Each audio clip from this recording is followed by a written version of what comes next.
Saudara, hari ini Presiden Jokowi mengumumkan pergantian menteri-menterinya di Istana Presiden. Beberapa nama baru dipilih Jokowi untuk menjadi menterinya. Di antaranya ada nama Wali Kota Surabaya Tri Risma Harini dan Wakil Ketua Dewan Pembina Partai Gerindra Sandiaga Uno. Hari ini Presiden Joko Widodo merombak sejumlah posisi Menteri Kabinet Indonesia Maju Jilid 2 di Kompleks Istana Kepresidenan. Sejumlah menteri lama dicopot dan digeser posisinya. Ada pula wajah baru yang diangkat untuk membantu kerja-kerja pemerintahan hingga tahun 2024 mendatang. Ada 6 menteri baru, yakni Menteri Sosial, Menteri Pariwisata dan Ekonomi Kreatif, Menteri Agama, Menteri Kesehatan, Menteri Kelautan dan Perikanan, serta Menteri Perdagangan. Saya bersama-sama dengan Bapak Wakil Presiden ingin mengumumkan menteri-menteri baru yang akan duduk di anggota Kabinet Indonesia Maju. Yang pertama, Ibu Tri Risma Harini. Saya kira kita tahu semuanya, beliau adalah Wali Kota Surabaya dan saat ini Bu Tri Risma Harini akan kita berikan tanggung jawab untuk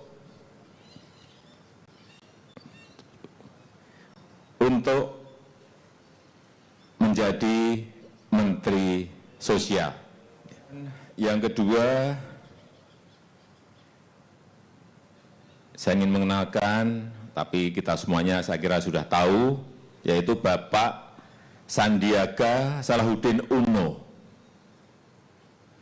Beliau adalah dulu Wakil Gubernur DKI Jakarta, Ketua HIPMI, dan saat ini beliau akan kita berikan tanggung jawab untuk memimpin Kementerian Pariwisata dan Ekonomi Kreatif. Bapak Budi Gunadi Sadikin. Beliau sebelumnya adalah Direktur Utama Bank Mandiri, kemudian menjadi Direktur Utama PT Asan Aluminium, dan terakhir menjadi Wakil Menteri BUMN, dan sekarang kita berikan tanggung jawab untuk memimpin Kementerian Kesehatan. Yang keempat adalah Bapak Yakut Khalil Qaumas.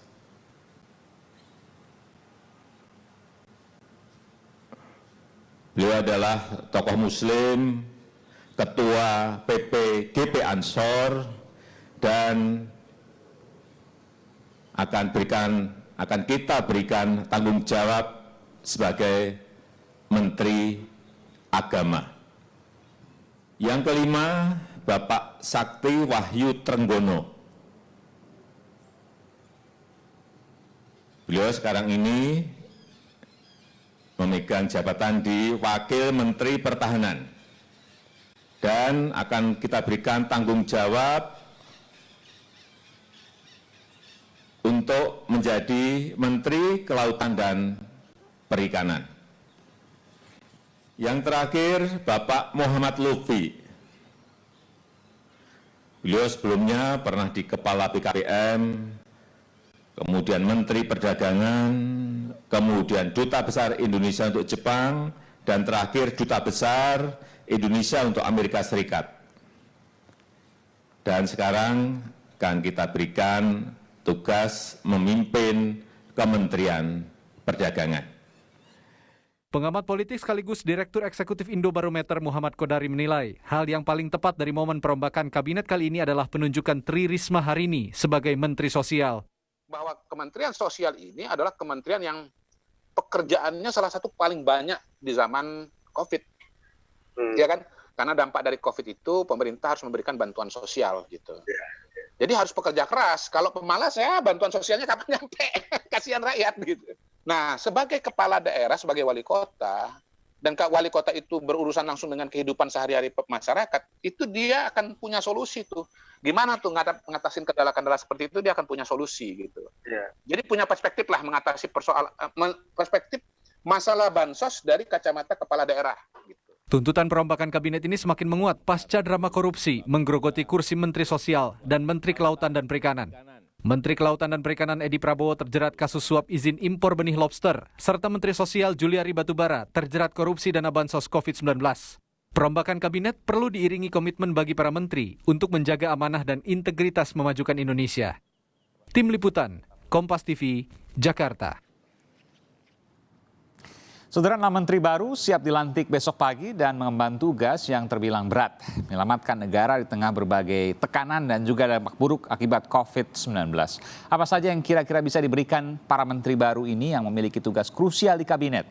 Mampukah mereka memberikan yang terbaik kepada negara yang kini sedang menuju berlari cepat? Mudah-mudahan nanti setelah COVID tentu ini akan menjadi sebuah momen yang meningkat kembali. Kami akan bahas hal ini bersama dengan tenaga ahli utama Kantor Staf Presiden, Ali Mohtar Ngabalin, serta Direktur Eksekutif Carta Politika, Yunarto Wijaya. Selamat malam, Bapak-Bapak. Selamat malam. Assalamualaikum warahmatullahi wabarakatuh. Waalaikumsalam warahmatullahi wabarakatuh. Bung Ali, saya ke Bung Ali dulu. Bung Ali, ini kalau dibilang, saya mau mulai hari dulu ya. Ini kalau dibilang Rabu Pon, karena kita biasa mendengar reshuffle ini Rabu Pon, hari ini tidak Selasa. Tapi kalau berdasarkan perhitungan Jawa, maka Selasa selepas asar itu sudah masuk Rabu Pon. Benar demikian ya Bung Ali? Ya, saya sadar bahwa saya sedang bicara dengan host orang Jawa tulen, jadi tidak apa-apa.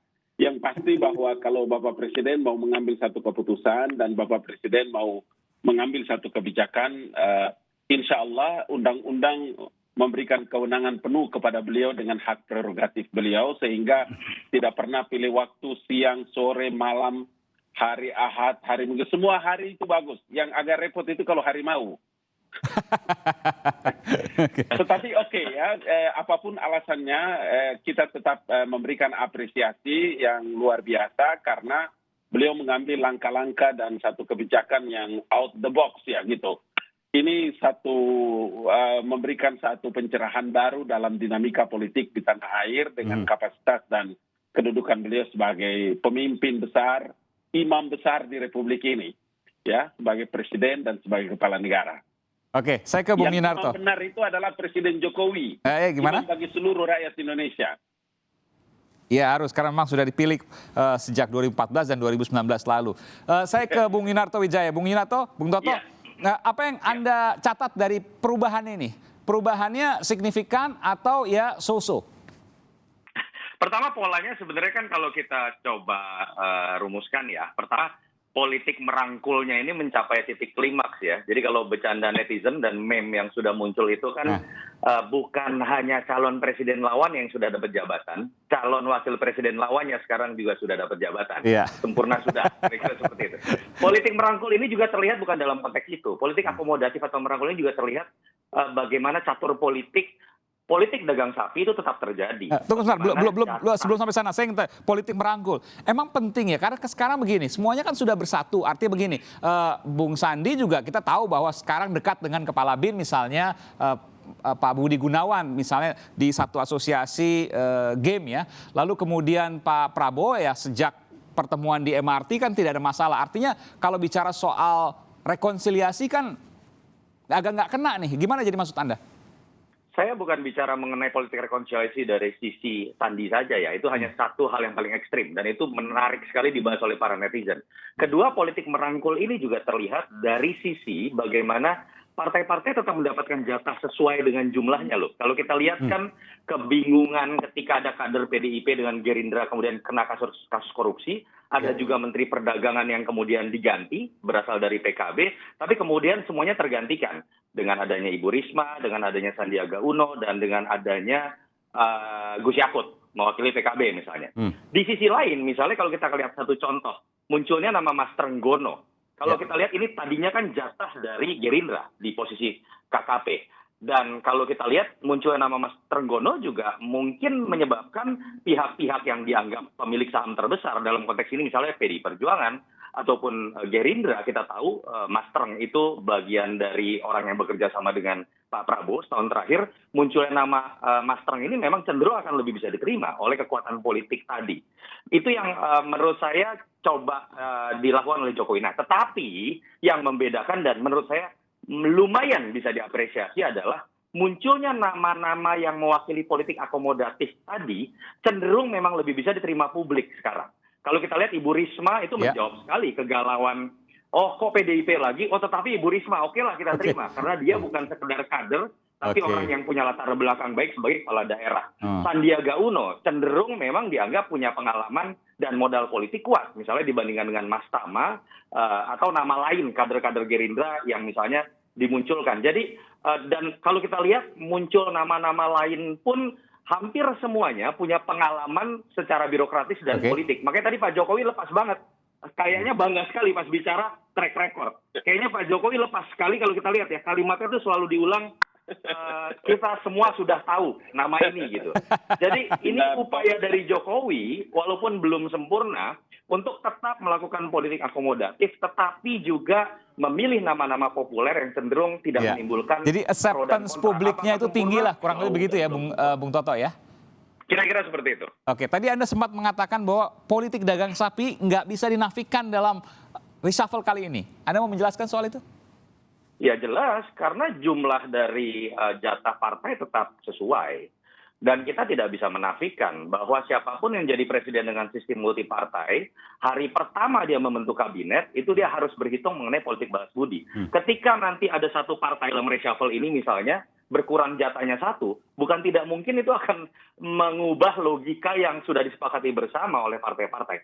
Itu sulit untuk kemudian memang dinafikan begitu saja dan kemudian istana mengatakan, oh enggak, kita hanya bicara kapabilitas siapa saja dengan latar belakangnya, kita tidak peduli. Enggak. Saya tetap melihat faktor itu tetap dihitung. Tetapi coba ditengahi dengan memilih nama-nama populer tadi dan cenderung memang sudah memiliki latar belakang yang cukup kuat. Nah, politik akomodatif tadi kan juga terlihat dengan munculnya nama dari NU ketika kembali menduduki jabatan Menteri Agama misalnya. Saya bahkan menduga jangan-jangan reshuffle ini belum selesai sekarang, tanda kutip. Kalau kita lihat kemarin kan muncul juga muncul nama Wamen. Saya nggak tahu ya, apakah besok-besok akan muncul juga tambahan nama Wamen yang misalnya akan meletakkan kembali juga jabatan tertentu secara tradisional seperti Muhammadiyah misalnya di posisi misalnya tidak Mendikbud tapi Wamendikbud. Itu terjemahan dan spekulasi saya kalau memang politik akomodatif ini coba diletakkan kembali Jokowi sesuai dengan hitohnya gitu. Jadi everybody happy ya, partai happy, masyarakat juga diharapkan happy dengan ini karena acceptance publiknya, penerimaan publiknya tinggi. Minimal lebih baik dibandingkan dengan nama-nama yang diganti oleh nama-nama yang sekarang. Oke, Bung Ali Mukhtar, politik dagang sapi tidak terelakkan, partai politik tetap dijaga jumlahnya dan orang-orangnya, tapi yang dipilih adalah orang-orang yang kemudian punya penerimaan yang tinggi di tengah masyarakat. Komentar Anda? Ya, siapapun akan mengatakan bahwa politik itu adalah seni dalam mengelola kekuasaan. Kekuasaan yang berorientasi dalam membangun kepentingan bangsa dan negara, kenapa tidak? Karena apa? Karena dalam situasi seperti hari ini kan kita menghadapi berbagai macam masalah. Karena itu faktor profesionalisme, faktor culture, faktor anak-anak muda yang memiliki kemampuan energi yang kuat dalam mengelola berbagai amanah dari presiden, saya kira itu sah-sah saja. Dan syukur alhamdulillah hari ini kan publik welcome. Kalau di Islam itu dibilang tola al-badrun alaina. Selamat datang para pemimpin-pemimpin yang diamanahkan oleh Bapak Presiden.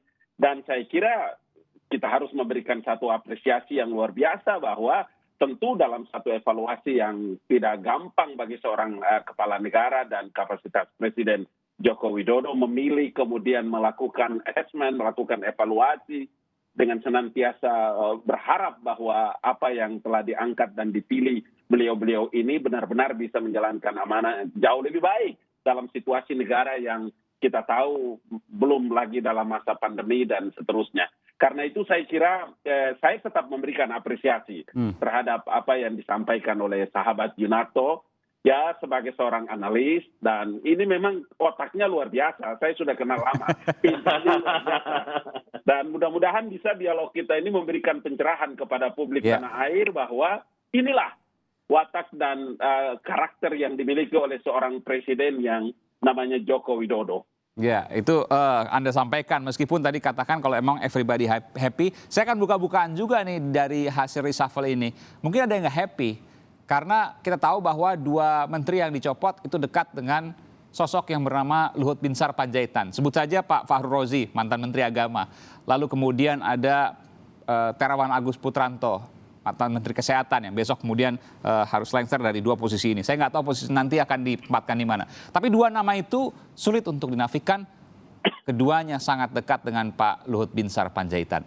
Ada apa Pak Jokowi dengan Pak Luhut? Saya akan bahas saat lagi, tetaplah bersama kami di Sapa Indonesia Malam.